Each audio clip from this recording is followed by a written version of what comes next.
The Constitution of India, Preamble.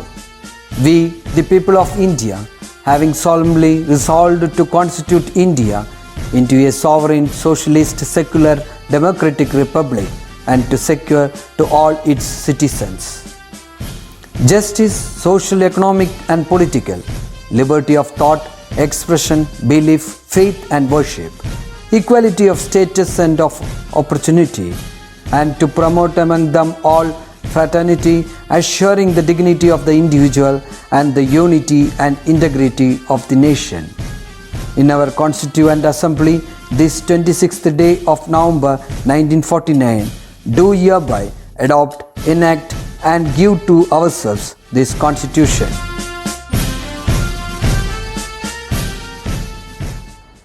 Hari ओम नमस्ते संस्कृतकक्षायां सर्वेभ्यः सुस्वागतम्। अद्य वयम् अष्टमीकक्षायाः नवमं पाठं प्रविशामः।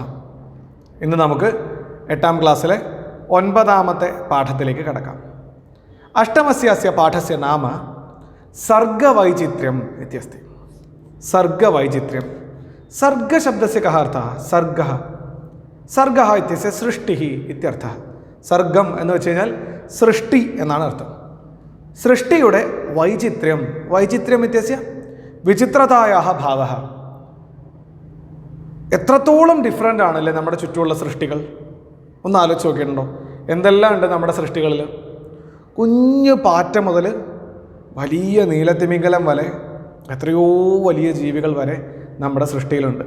ഒരുപാട് ജീവികൾ പല കാലങ്ങളിലായിട്ട് ജീവിക്കുകയും പിന്നീട് ഇല്ലാതായി പോവുകയും ചെയ്തിട്ടുണ്ട്.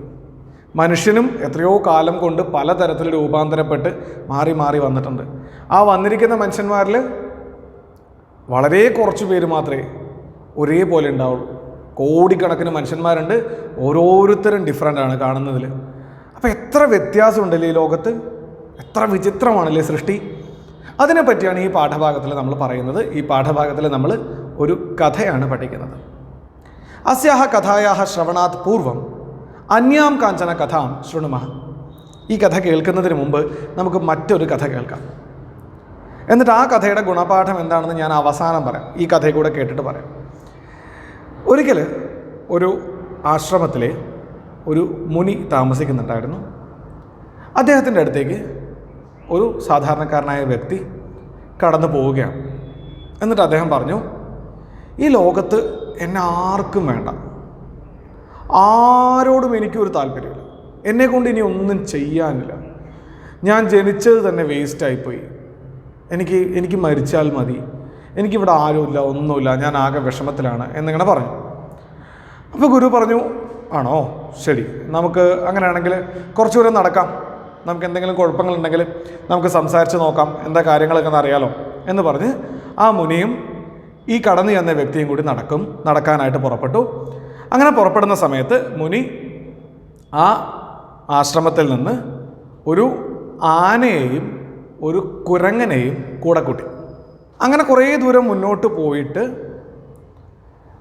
പോയി കുറേ സ്ഥലത്തെത്തി. അപ്പോൾ ഇവർക്ക് വിശക്കാൻ തുടങ്ങി. അപ്പോൾ ഇങ്ങനെ ചുറ്റും നോക്കിയപ്പോൾ അവിടെ ഒരു മരത്തിൽ, ഒരു മാവിൽ ധാരാളം മാങ്ങ കായ്ച്ചു നിൽക്കുന്നുണ്ട്. അപ്പോൾ മുനി ആനയോട് പറഞ്ഞു, ആനെ, ആ മരത്തിൽ കയറിയിട്ട് മാങ്ങയൊക്കെ ഒന്ന് വലിച്ചു തരൂ എന്ന് പറഞ്ഞു. അപ്പോൾ ആന മരത്തിൽ കയറാൻ നോക്കി. ആന തുമ്പിക്കൈ കൊണ്ട് എത്തിപ്പിടിക്കാൻ നോക്കി. ആനയ്ക്ക് തുമ്പിക്കൈ കൊണ്ട് എത്തിപ്പിടിക്കാവുന്നതിലും ഉയരെയാണ് മാങ്ങ ഉള്ളത്. അപ്പോൾ ആനയ്ക്ക് അത് കഴിയുന്നില്ല. അപ്പോൾ മുനി പെട്ടെന്ന് കുരങ്ങനോട് പറഞ്ഞു, കുരങ്ങ, ഒന്നാ മരത്തിൽ കയറിയിട്ട് മാമ്പഴമൊക്കെ പറിച്ചു തരൂ എന്ന് പറഞ്ഞപ്പോൾ കുരങ്ങൻ അനായാസം മരത്തിൻ്റെ മുകളിൽ കയറിയിട്ട് അത് മുഴുവൻ പറിച്ച് താഴെ കൊടുത്തു. ആന അത് കഴിച്ചു. അവർ മുന്നോട്ട് പോയി. എല്ലാവരും കഴിച്ചു, മുന്നോട്ട് പോയി. കുറേ ദൂരം കഴിഞ്ഞ് അവർ വീണ്ടും മുന്നോട്ട് പോകുന്ന സമയത്ത് അവിടെ വഴിയിലൊരു വലിയ മരം വീണ് കിടക്കുക. വലിയ മരം, ആർക്കും കടന്നു പോകാൻ പറ്റാത്ത വിധം വലിയൊരു മരം വീണ് കിടക്കുക. അപ്പോൾ മുനി പറഞ്ഞു, കുരങ്ങ, ആ മരം ഒന്ന് മാറ്റിയിടും, നീയല്ലേ എന്തായാലും ഞങ്ങൾക്ക് മാങ്ങയൊക്കെ പറിച്ചു തന്നത്, മരം മാറ്റിയിടുമെന്ന് പറഞ്ഞു. കുരങ്ങൻ പോയിട്ട് ആ മരത്തിലിങ്ങനെ ശക്തിയെടുത്ത് തള്ളി നോക്കി. മരം അനങ്ങോ? മരം അനങ്ങിയില്ല. അപ്പോൾ തന്നെ മുനി ആനയോട് പറഞ്ഞു, ആനെ, ആ മരം ഒന്ന് മാറ്റിവിടുമെന്ന് പറഞ്ഞു. അപ്പോൾ ആന ആ മരം തള്ളി മാറ്റുകയും ചെയ്തു. അങ്ങനെ അവർ സന്തോഷത്തോടു കൂടി മുന്നോട്ട് പോവുകയും ചെയ്തു. ഈ കഥയിൽ നിന്ന് എന്താ മനസ്സിലായത് എന്നുള്ളത് നമ്മൾ പഠിക്കുന്ന കഥ കൂടി പഠിച്ചു കഴിഞ്ഞിട്ട് നമുക്ക് ചർച്ച ചെയ്യാം. സർഗവൈചിത്ര്യം. കസ്യചന ഗൃഹസ്യ പരിസരെ കാചിത് അലാബുലത ആസീത് തസ്യാം ബഹൂനി ഫലാന്യപി ആസൻ തത് സമീപേ ആകാശേ ഹരിതാനി പർണാനി വിസ്താര്യ നാരികേലവൃക്ഷാः अपि आसन् तान् दृष्ट्वा कदाचित् अलाबुलता एवम् अचिन्तयत् एषः वृक्षः उज्ज्वलं सूर्यप्रकाशं शुद्धवायुं च अनुभूय सानन्दं तिष्ठति मया तु जनानां पादाघातैः महान् क्लेशः अनुभूयते कस्यचन गृहस्य परिसरे कस्यचन भवनस्य परिसरे काचित् अलाबुलता आसीत् अलाबु इति शब्दस्य कः अर्थः നമ്മൾ കൃഷി സർവാർത്ഥ സാധിക എന്നുള്ള പാഠത്തിൽ പഠിച്ചിട്ടുണ്ട്. അലാബു എന്നുള്ള വാക്കിന് എന്താ അർത്ഥം? മത്തൻ ആണ്. അലാബു ലത എന്ന് വെച്ച് കഴിഞ്ഞാൽ മത്തൻ വള്ളി. കസ്യജന ഗൃഹസ്യ പരിസരെ കാചിത് ഏക അലാബുലത ഒരു മത്തൻ വള്ളി ആസീത് ഉണ്ടായിരുന്നു. ഒരു വീടിനടുത്തൊരു മത്തങ്ങ വള്ളി ഉണ്ടായിരുന്നു. തസ്യാം ബഹൂനി ഫലാന്യപി ആസൻ തസ്യാം ലതായാം ആ മത്തൻ വള്ളിയിൽ ധാരാളം എന്തുണ്ടായിരുന്നു? മത്തങ്ങ ഉണ്ടായിരുന്നു. അല്ലാണ്ട് മത്തം കുത്തിയ കുമ്പളം മുളയ്ക്കോ? ഇല്ല. അപ്പോൾ കുറേ മത്തങ്ങ ഉണ്ടായിരുന്നു. തസ്യാം ബഹൂനി ഫലാനി അപി ആസൻ തത് സമീപേ ആ മത്തൻ വള്ളിക്ക് സമീപത്ത് തന്നെ ആകാശേ ഹരിതാനി പർണാനി വിസ്താര്യ ആകാശത്തിൽ ഹരിതാനി പർണാനി പർണം ഇത് ശബ്ദസ്യ കഃ അർത്ഥഃ പത്രം ഇല എന്നർത്ഥം. ഹരിതാനി പർണാനി പച്ചിലകളെ തൻ്റെ പച്ച ഓലകളെ വിസ്താര്യ വിസ്തരിപ്പിച്ചുകൊണ്ട് പരത്തിക്കൊണ്ട് നാരികേല വൃക്ഷാഹ അപി ആസൻ നാരികേല വൃക്ഷങ്ങൾ തെങ്ങുകളും ഉണ്ടായിരുന്നു. അപ്പോൾ ഒരു വീടിന് സമീപത്തിൽ ഒരു മത്തൻ വള്ളി പടർന്നു കിടക്കുന്നുണ്ട്. അതിൽ ധാരാളം മത്തങ്ങയുണ്ട്. അതിന് സമീപത്തായിട്ട് ആകാശത്തിലേക്ക് ഉയർന്നു നിൽക്കുന്ന കുറച്ച് തെങ്ങുകളും ഉണ്ടായിരുന്നു. താൻ ദൃഷ്ട്വാ കദാചിത് അലാബുലത ഏവം ചിന്തയത് താൻ നാരികേല വൃക്ഷാൻ ദൃഷ്ട്വാ ആ നാരികേല വൃക്ഷങ്ങളെ ദൃഷ്ട്വാ കണ്ടിട്ട് അലാബുലത നമ്മുടെ മത്തങ്ങ വള്ളി ഏവം അചിന്തയത് ഇപ്രകാരം ചിന്തിച്ചു. കിം അചിന്തയത്? ഏഷഃ വൃക്ഷഃ ഏഷഃ നാരികേല വൃക്ഷഃ ഉജ്ജ്വലം സൂര്യപ്രകാശം ശുദ്ധവായും ച അനുഭൂയ ഈ നാരികേല വൃക്ഷം ഈ തെങ്ങ് ഉജ്ജ്വലം സൂര്യപ്രകാശം നല്ല സൂര്യപ്രകാശത്തെയും ശുദ്ധവായു ഏറ്റവും മുകളിൽ നല്ല ശുദ്ധമായ വായു അല്ലേ ആ ശുദ്ധമായ വായുവിനെയും അനുഭവിച്ചിട്ട് സാനന്ദം തിഷ്ഠതി ആനന്ദസമേതം സഹ തിഷ്ഠതി വളരെ ആനന്ദത്തോടു കൂടി അയാൾ നിൽക്കുന്നു. മയാത്തു ഞാനാകട്ടെ ജനാനാം പാദാഘാതൈഹി താഴെക്കൂടിയല്ലേ ഈ മത്തങ്ങവള്ളി പടർന്നു പോകുന്നത്. അവിടെ എന്താ ചെയ്യുന്ന ആൾക്കാർ? പോകുന്നവരൊക്കെ മത്തങ്ങവള്ളിയിൽ ചവിട്ടും അല്ലേ, നിലത്തല്ലേ കിടക്കുന്നത്.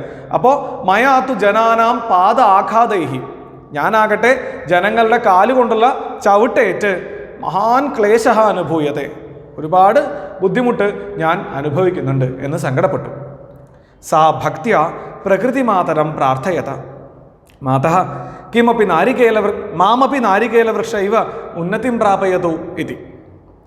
ആ ലാബുലത എന്ത് ചെയ്തു? ഇങ്ങനെ ദുഃഖം സഹിക്കവയ്യാതെ ഭക്തി പുരസരം പ്രകൃതിമാതരം പ്രാർത്ഥയത പ്രകൃതിമാതാവിനോട് പ്രാർത്ഥിച്ചു. എന്താ പ്രാർത്ഥിച്ചേ? മാതഃ അല്ലയോ അമ്മേ മാം അപി നാരികേലവൃക്ഷ ഇവ ഉന്നതിം പ്രാപയതു എന്നെയും നാരികേലവൃക്ഷത്തെ പോലെ തെങ്ങിനെ പോലെ ഉയർത്തു ഉന്നതിം പ്രാപയതു ഉയരത്തിലേക്ക് എത്തിക്കൂ എന്ന് പ്രാർത്ഥിച്ചു. പ്രകൃതി തസ്യാഹ പ്രാർത്ഥനാം അംഗീകൃതവതി പ്രകൃതി മാതാവാകട്ടെ സ്വന്തം കുട്ടി പ്രാർത്ഥിച്ചതല്ലേ ആ പ്രാർത്ഥനയെ അംഗീകരിക്കുകയും ചെയ്തു. അന്യേദ്യുഹു പ്രഭാതേ സാ ലത നാരികേലവൃക്ഷ ഇവ ഉന്നതിം പ്രാപ്ത. അന്യേദ്യുഹു അടുത്ത ദിവസം പ്രഭാതകാലേ സാ അലാബുലത നാരികേലവൃക്ഷ ഇവ നാരികേലവൃക്ഷത്തെ പോലെ ഉന്നതിം പ്രാപ്ത വളരെ ഉയർന്നു നിൽക്കുക. ഒന്ന് ആലോചിച്ച് നോക്കിയാൽ മത്തങ്ങവള്ളി തെങ്ങ് പോലെ ഇങ്ങനെ നേരെ നിൽക്കുന്നത് നമ്മുടെ വീടിൻ്റെ മുമ്പിലൊക്കെ അല്ലെങ്കിൽ വീടിൻ്റെ പുറകിലൊക്കെ മത്തങ്ങവള്ളി നിലത്ത് കൂടെ പടർന്ന് നമ്മൾ കണ്ടിട്ടുണ്ട്. ദേ മത്തങ്ങവള്ളി തെങ്ങ് പോലെ ഇങ്ങനെ നീണ്ടു നിവർന്ന് നിൽക്കുക. ഉന്നതിം പ്രാപ്ത യഥേച്ഛം സൂര്യപ്രകാശം ശുദ്ധവായും ച അനുഭൂയ തോഷം അവാപ. അങ്ങനെ ഉയർന്നു നിൽക്കുന്ന മത്തങ്ങാവള്ളിക്ക് ധാരാളം സൂര്യപ്രകാശം കിട്ടുന്നു. വേണ്ടുവോളം ശുദ്ധവായു കിട്ടുന്നു. ഇത് രണ്ടും അനുഭവിച്ചിട്ട് തോഷം അവാപ, വളരെ സന്തോഷത്തെ അനുഭവിച്ചു. അല്ലേ? അവളുടെ ആഗ്രഹം എന്തായിരുന്നു? തെങ്ങിനെ പോലെ ഉയർന്നു നിൽക്കുകയും ഉയർന്നു നിന്നുകൊണ്ട് നല്ല സൂര്യപ്രകാശവും നല്ല ശുദ്ധവായുവും കിട്ടണം എന്നായിരുന്നു. അത് രണ്ടും കിട്ടിയപ്പോൾ മത്തങ്ങാവള്ളിക്ക് സന്തോഷമായി. പക്ഷെ ട്വിസ്റ്റ് എവിടെയാ? പരം ഫലാനാം ഭാരം വോഢും അശക്ത അലാബുലത ഭൂമൗ അപതത്. പരം എന്നാൽ ഫലാനാം ഭാരം വോഢും അശക്ത, ഫലങ്ങളുടെ അതിൽ മത്തങ്ങ കാച്ചു നിൽക്കുന്നുണ്ട് അല്ലേ? അപ്പോൾ മത്തങ്ങയുടെ ഭാരം എത്ര ഉണ്ടാവും? ഓരോ മത്തങ്ങയും നല്ല ഭാരം ഉണ്ടാവും. ഈ മത്തങ്ങയുടെ ഭാരം താങ്ങാൻ നേരെ നീണ്ടു നിവർന്ന് നിൽക്കുന്ന ഒരു മത്തങ്ങാവള്ളിക്ക് കഴിയുമോ? ഇല്ല അല്ലേ? മത്തങ്ങാവള്ളിക്ക് അത്രയും ശക്തിയില്ലല്ലോ. അങ്ങനെ ഫലാനാം ഭാരം വോട്ടും അശക്ത, പഴങ്ങളുടെ ഭാരം വോട്ടും വഹിക്കുന്നതിന് അശക്തയായിക്കൊണ്ട്, ശക്തിയില്ലാത്തവളായിക്കൊണ്ട് അലാബുലത ഭൂമൗ അപതത്, ആ മത്തങ്ങാവള്ളി ഭൂമിയിലേക്ക് താഴേക്ക് വീണു. താഴേക്ക് വീണു എന്ന് മാത്രമല്ല, അത്രയും മുകളിൽ നിന്നൊരു മത്തങ്ങ താഴേക്ക് ഇട്ടാൽ എന്താ സംഭവിക്കുക?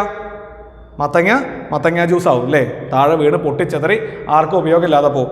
സർവാണി ഫലാനി വിദീർണാനി അഭവൻ. അങ്ങനെ മുകളിൽ നിന്ന് താഴേക്ക് വീണതോടുകൂടി എന്ത് സംഭവിച്ചു? എല്ലാ പഴങ്ങളും, ആ മത്തങ്ങ കാച്ചു നിന്ന മത്തങ്ങ മുഴുവൻ വിദീർണാനി, ചിന്നിച്ചിതറിപ്പോയി. അലാബുലത നിതരാം ശോകാകുല അഭവത്.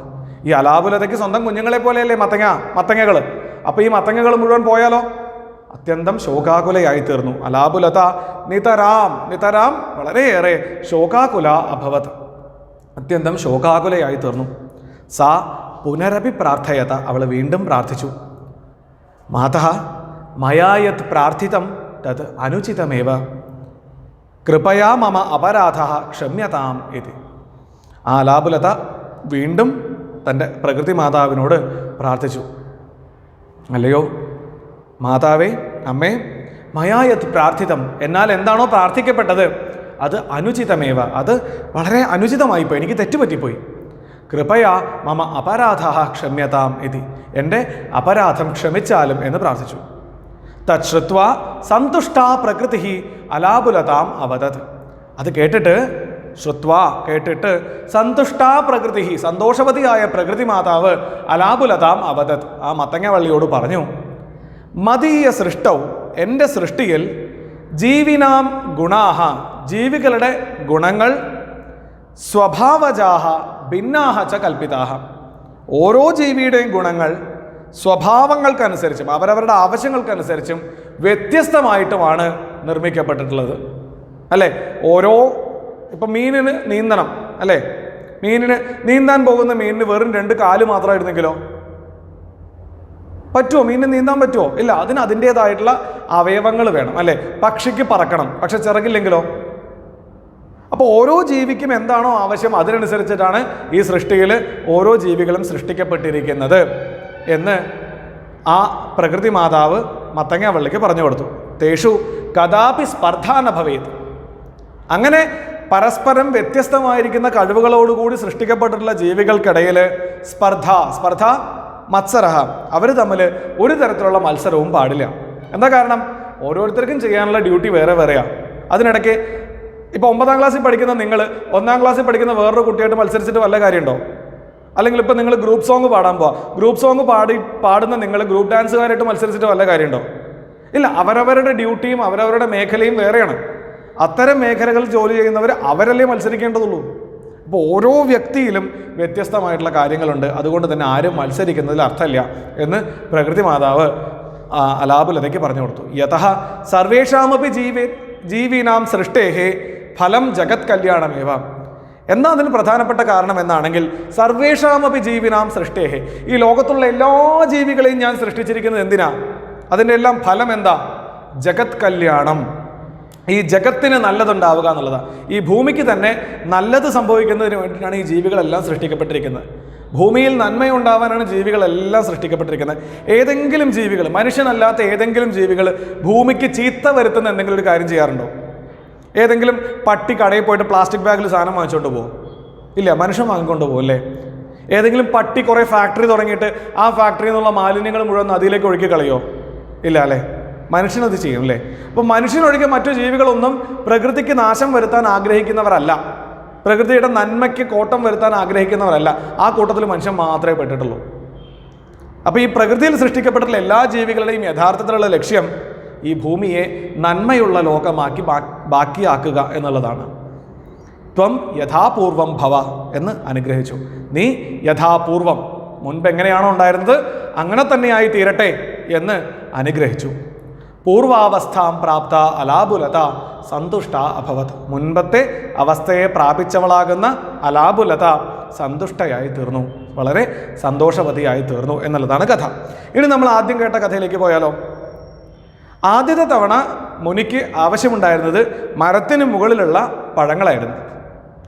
ആ പഴങ്ങൾ എടുക്കാൻ ആനയെ എത്ര തന്നെ അദ്ദേഹം നിർബന്ധിച്ചാലും ആ പഴങ്ങൾ എടുക്കാൻ ആനയ്ക്ക് കഴിയില്ല. മരത്തിൽ കയറി ആ പഴങ്ങൾ വലിച്ചിടാൻ ആനയ്ക്ക് കഴിയില്ല. രണ്ടാമത്തെ തവണ അദ്ദേഹത്തിന് ആവശ്യമുണ്ടായിരുന്നത് വഴിയിൽ കിടക്കുന്ന വലിയ മരം മാറ്റിയിടാനായിരുന്നു. ആ മരം മാറ്റിയിടാൻ എത്ര തന്നെ അദ്ദേഹം കുരങ്ങനോട് നിർബന്ധിച്ചാലും കുരങ്ങന് അത് കഴിയില്ല. മറിച്ച് മരത്തിൽ നിന്ന് മാങ്ങ വലിക്കാൻ കുരങ്ങനുള്ള കഴിവ് കുരങ്ങന് മാത്രമേ ഉള്ളൂ. വഴിയിൽ കിടക്കുന്ന മരം തള്ളി മാറ്റാനുള്ള കഴിവ് ആനയ്ക്ക് മാത്രമേ ഉള്ളൂ. രണ്ടുപേരുടെയും കഴിവ് എന്താണ് എന്ന് മനസ്സിലാക്കി അവരവരെ അതത് കാര്യങ്ങളിലേക്ക് നിയോഗിക്കുമ്പോഴാണ് നമുക്ക് മുന്നോട്ട് പോകാൻ കഴിയുക, അല്ലേ? നമ്മുടെയും കഴിവിനെ നമ്മൾ മനസ്സിലാക്കി ആ കഴിവിനനുസരിച്ച് നമ്മളെ തന്നെ മുന്നോട്ട് കൊണ്ടുപോകുമ്പോൾ മാത്രമേ നമ്മുടെ ജീവിതം പുരോഗതിയെ പ്രാപിക്കുകയുള്ളൂ. അല്ലാതെ നമ്മുടെ ഇല്ലായ്മകളുടെയും ശക്തിക്കുറവുകളുടെയും മാത്രം കാര്യം ആലോചിച്ചിരുന്നാൽ നമ്മൾ പുറകോട്ടല്ലേ പോവുകയുള്ളൂ. ഓരോ സൃഷ്ടിയും ഓരോ വ്യക്തിയും എന്തെങ്കിലും ഒരു കഴിവുമായിട്ടായിരിക്കും ഭൂമിയിൽ ജനിച്ചിട്ടുണ്ടാവുക. മത്തൻവള്ളി ഭൂമിയിൽ ഇങ്ങനെ ജനിച്ചിട്ടുണ്ടെങ്കിൽ അത് ഭൂമി അതിനു വേണ്ടി നിർമ്മിക്കപ്പെട്ടതാണ്. അങ്ങനെയാണ് ഭൂമി ആ ജീവി അല്ലെങ്കിൽ ആ വ്യക്തിയെ സൃഷ്ടിച്ചത്. നമ്മളെയും ഒക്കെ സൃഷ്ടിച്ചിട്ടുള്ളത് അങ്ങനെയായിരിക്കും. എന്തെങ്കിലും ഒരു നല്ല കാര്യം, എന്തെങ്കിലും ഒരു കഴിവില്ലാതെ ഒരാൾ ഈ ഭൂമിയിൽ ജനിക്കുന്നില്ല. ആ കഴിവ് കണ്ടെത്തുന്നിടത്ത് നമ്മൾ ബെറ്റർ ആവണം, നമ്മൾ ബെസ്റ്റ് ആവണം.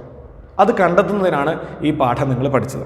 അപ്പോൾ ഈ പാഠവുമായി ബന്ധപ്പെട്ട പ്രവർത്തനങ്ങൾ നോക്കുകയാണെങ്കിൽ പാഠഭാഗത്ത് ഭൂതകാല ക്രിയാപദാനി ചിത്വാ ലിഖതു. ഈ പാഠഭാഗത്തിൽ നിന്ന് ഭൂതകാല ക്രിയാപദങ്ങൾ എങ്ങനെയുള്ളതൊക്കെയാണ് ഒന്ന് നോക്കിയേ. പ്രാർത്ഥയത ഒരു ഭൂതകാല ക്രിയാപദമാണ്. ആസീത്, ആസൻ, ഇങ്ങനെ ധാരാളം. അചിന്തയത് എന്നൊക്കെയുള്ള ക്രിയാപദങ്ങൾ ഈ പാഠഭാഗത്തിലുണ്ട്. അത് ഭൂതകാല ക്രിയാപദങ്ങൾ, എന്താണ്, പാസ്റ്റ് ടെൻസിലുള്ള ക്രിയാപദങ്ങൾ കണ്ടെത്തി എഴുതുന്നതിനാണ്. അത്തരം ക്രിയാപദങ്ങൾ പാഠഭാഗത്തിൽ നിന്ന് കണ്ടെത്തി എഴുതുക. ഇനി കഥയെ സമ്യക് പഠിത്വ യാവച്ഛക്യം പ്രശ്നാൻ ലിഖതു എന്നാണ്. ഈ കഥയിൽ നിന്നുണ്ടാക്കാവുന്ന ചോദ്യങ്ങൾ നിങ്ങൾക്ക് ഉണ്ടാക്കിക്കൂടെ? ധാരാളം ചോദ്യങ്ങൾ ഈ കഥയിൽ നിന്ന് ഉണ്ടാക്കിയെടുക്കാൻ പറ്റും. അത്തരം ചോദ്യങ്ങൾ രൂപപ്പെടുത്താനാണ് പറഞ്ഞിട്ടുള്ളത്. എവിടെയാണ് അലാബുലത താമസിച്ചിരുന്നത്? അലാബുലതയ്ക്ക് സമീപം ആരൊക്കെ ഉണ്ടായിരുന്നു? അവരെ കണ്ടിട്ട് അലാബുലത എന്താണ് വിചാരിച്ചത്? എന്നിങ്ങനെയുള്ള ചോദ്യങ്ങളെല്ലാം നിങ്ങൾക്ക് ഉണ്ടാക്കാവുന്നതേ ഉള്ളൂ. അതുപോലെ ഈ കഥ നന്നായി വായിച്ച് അതിൻ്റെ ഒരു വോയിസ് നോട്ട് എനിക്ക് അയച്ചു തരണം. ഓക്കെ, നല്ല ഭാവപൂർണ്ണമായി ഈ കഥ വായിച്ച് അതിൻ്റെ വോയിസ് നോട്ട് എനിക്ക് അയച്ചു തരിക. ഒപ്പം അവസാനത്തെ പ്രവർത്തനം നോക്കുകയാണെന്നുണ്ടെങ്കിൽ താഴെ നൽകിയിട്ടുള്ള വിഷയങ്ങളിൽ ഏതെങ്കിലും ഇഷ്ടമുള്ള വിഷയം എടുത്തൊരു കഥ എഴുതാനാണ് പറഞ്ഞിരിക്കുന്നത്. സ്നേഹ, ദയാ, ക്ഷമ, ഈ 3 വിഷയങ്ങളിൽ അല്ലെങ്കിൽ ഇതുപോലെ ഏതെങ്കിലും ഒരു നല്ല വിഷയത്തിൽ ഒരു നല്ല കഥ എഴുതി അതുകൂടെ എനിക്ക് അയച്ചു തരിക. ഓക്കെ, എന്തെങ്കിലും സംശയം ഉണ്ടെങ്കിൽ വിളിച്ച് ചോദിക്കുക. ക്ലാസ്സുകൾ കൃത്യമായി കാണുക. ഇനി നമുക്ക് വേറെ കുറച്ച് സസ്പെൻസുകൾ കൂടി ബാക്കിയുണ്ട്. അത് നമുക്ക് അടുത്ത ക്ലാസ്സിൽ കാണാം. ഇനി വളരെ 1-2 പാഠങ്ങൾ കൂടി നമുക്ക് ബാക്കിയുള്ളൂ. അതൊക്കെ ഇനി വരുന്ന ക്ലാസ്സുകളിൽ കൃത്യമായി പഠിച്ച് നമുക്ക് മുന്നോട്ട് പോകാം. ഈ അലാബുലത എന്ന പാഠം നിങ്ങൾക്ക് ഇഷ്ടപ്പെട്ട് കാണുമെന്ന് വിചാരിക്കുന്നു. അലാബുലത വായിച്ചയക്കുക, മറ്റൊരു കഥ എഴുതുക, മറ്റ് പ്രവർത്തനങ്ങൾ ചെയ്യുക. അടുത്ത ക്ലാസ്സിൽ കാണുന്നവരെ എല്ലാവർക്കും രാം രാം.